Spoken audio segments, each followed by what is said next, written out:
Guys, amazing MS word में आपको welcome कहा जाता है। आज के लेक्चर में हम डिस्कस करेंगे ग्लाइकोलाइसिस के फर्स्ट 5 स्टेप हम डिस्कस कर चुके हैं। नेक्स्ट 5 स्टेप डिस्कस करेंगे, 6 से 10 स्टेप को डिस्कस करेंगे।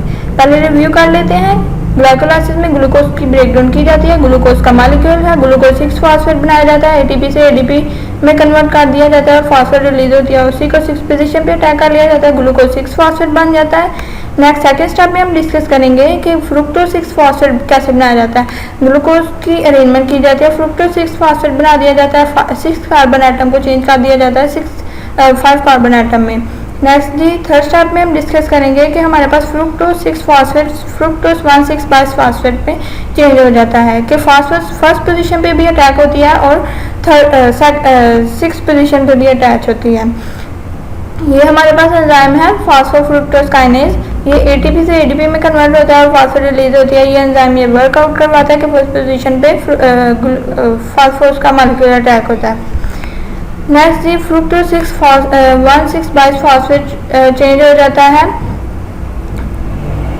ग्लिसरॉल्डिहाइड में। ग्लिसरॉल्डिहाइड ये दोनों एक दूसरे के आइसोमर हैं, डिहाइड्रोक्सीएसीटोन फॉस्फेट। फ्रुक्टोज 1,6 बाइस फॉस्फेट एल्डोज हमारे पास एंजाइम है, वो अटैक करेगा इन दोनों को 6 कार्बन आइटम को चेंज कर देगा 3 कार्बन आइटम के 2 मॉलिक्यूल में। ये डिहाइड्रोक्सीएसीटोन फॉस्फेट जो है वो ग्लिसरॉल्डिहाइड 3 फॉस्फेट का आइसोमर है, इस वजह से ये फौरन अपनी आइसोमर में चेंज हो जाता है। नेक्स्ट हम 6 से 10 रिएक्शन को डिस्कस करते हैं। In reaction of glycolysis energy is generated, energy generate की जाती है। Sugar phosphate are cleave to the triose phosphate, sugar phosphate को तोड़ा जाता है, ट्राइओस फॉस्फेट में चेंज किया जाता है। 4 ATP molecule are produce, 4 ATP molecule produce होते हैं जिनमें से 2 यूज हो जाते हैं। हमारे पास ये 5 स्टेप है, डिहाइड्रोक्सीएसीटोन फॉस्फेट और ग्लिसरॉल्डिहाइड 3 फॉस्फेट, ये दोनों अपनी अपनी साइड पे प्रोसीड अप होंगे। एनर्जी जनरेटिंग फेज हमारे पास ये एनएडी पॉजिटिव को हाइड्रोजन इलेक्ट्रॉन और आयन जो है वो अटैक करेंगे और NADH बना देंगे। और ये है जी 1,3 बिस फॉस्फेट फॉस्फोग्लिसरेट, ये G3P चेंज हो जाएगा 1,3 बिस फॉस्फेट ग्लिसरेट में। क्यों? एक और फॉस्फेट अटैक किया जाएगा जिसकी वजह से 1 और 3, एक 1 पोजीशन पे अटैक किया जाएगा और एक 3rd पोजीशन पे बिस फॉस्फोग्लिसरेट, फिर एक फॉस्फेट रिलीज कर दिया जाता है क्योंकि एनर्जी इसकी हाई हो जाती है। एडीपी फिर कन्वर्ट हो जाता है एटीपी में क्योंकि एक फॉस्फेट रिलीज किया है वो इसने ले लिया और एटीपी बना दिया, फिर 3 फॉस्फेट ग्लिसरेट बन जाएगा। 8 स्टेप में हम डिस्कस करेंगे कि 3 फॉस्फेट ग्लिसरेट जो है वो 2 फॉस्फेट ग्लिसरेट में चेंज हो जाएगा। ये 3rd पोजीशन से फॉस्फेट हटा के हम 2nd पोजीशन पे लगा देते हैं एनर्जी को बैलेंस करने के लिए। नेक्स्ट जी 9 स्टेप में हम डिस्कस करेंगे कि वाटर का मॉलिक्यूल एक रिलीज होगा 2 फॉस्फेट ग्लिसरेट में से और फॉस्फोइन और पायरोवेट बना देगा। फॉस्फोइन और पायरोवेट में से 9 स्टेप में हमारे पास फॉस्फोइन और पायरोवेट आता है। 10 स्टेप में हम ये देखेंगे कि फॉस्फोइन और पायरोवेट में चेंज होता है। क्यों? फॉस्फेट एक रिलीज कर दिया जाता है जिसकी वजह से एडीपी फिर से एटीपी में कन्वर्ट हो जाता है। 2 एटीपी हमारे पास यहाँ गेन अप होंगे। नेक्स्ट पायरोवेट जो है 2 पायरोवेट के मॉलिक्यूल हमारे पास आएंगे क्योंकि ये दोनों साइड्स पे ये दोनों आइसोमर हैं, दोनों के 2 मॉलिक्यूल्स बनेंगे।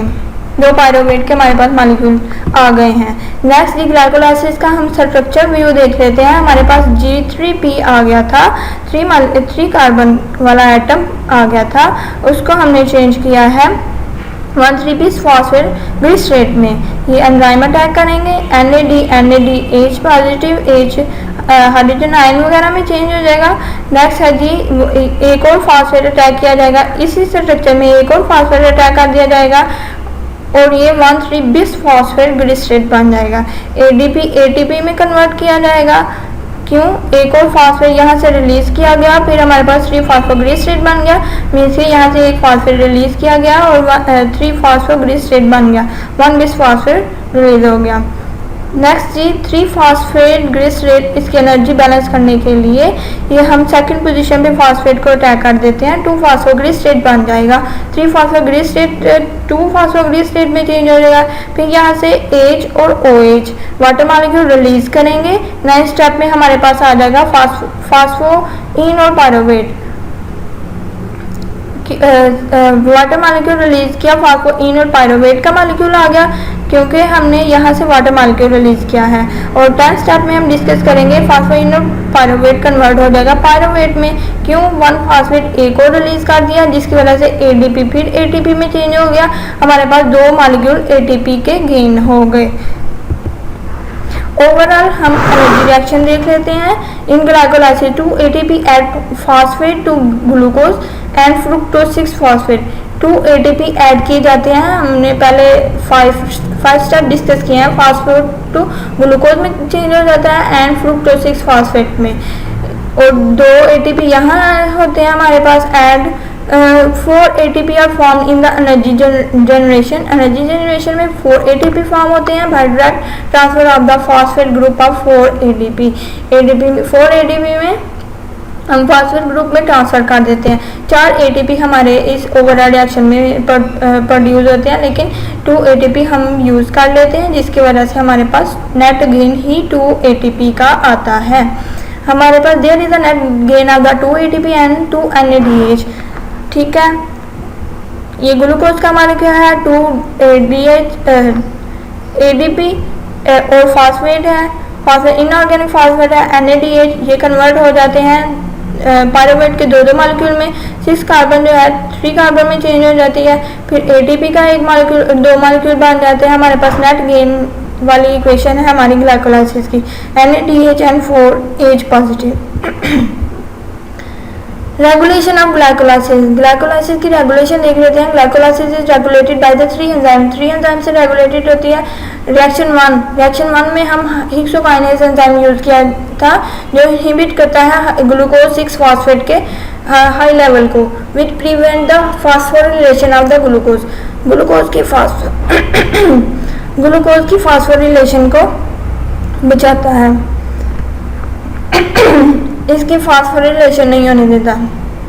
रिएक्शन 3 में हमने फॉस्फोफ्रुक्टोज काइनेज एंजाइम यूज किया था जो इनहिबिट करता है ATP की हाई लेवल को और एक्टिवेट करता है ADP एंड AMP के हाई लेवल को। इसमें फॉस्फोफ्रुक्टोज काइनेज हमारे पास ATP के हाई लेवल को इनहिबिट करता है और ADP AMP के हाई लेवल को एक्टिवेट करता है। और 10th स्टेप में हमने पायरुवेट काइनेज एंजाइम यूज किया था जो इनहिबिट करता है ATP या एसिटाइल को A के हाई लेवल को इनहिबिट करता है। Thanks for watching this video. Stay tuned with us. So like our videos, comment and share with your friends.